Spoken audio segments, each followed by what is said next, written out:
এরকম মচমচে বিটের বড়া একবার খেলে বারবার বানিয়ে খেতে ইচ্ছা করবে। কিভাবে বানিয়েছি দেখে নিন। প্রথমে 4-5টা বিট কুচিয়ে নিতে হবে। তারপর এর মধ্যে দেব লঙ্কা কুচি, ধনেপাতা কুচি, স্বাদ মতো নুন, বেসন আর মচমচে হওয়ার জন্য একটু সুজি দিয়ে সব একসাথে মাখিয়ে নেব।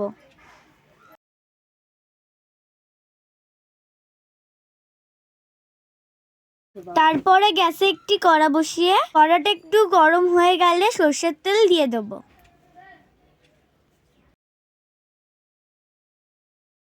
এরপর মাখিয়ে রাখা বিটটা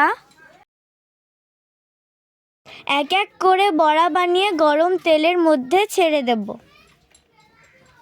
এরকম রেসিপি পেতে আমাদের চ্যানেলটিকে লাইক, সাবস্ক্রাইব ও কমেন্ট করতে ভুলবেন না।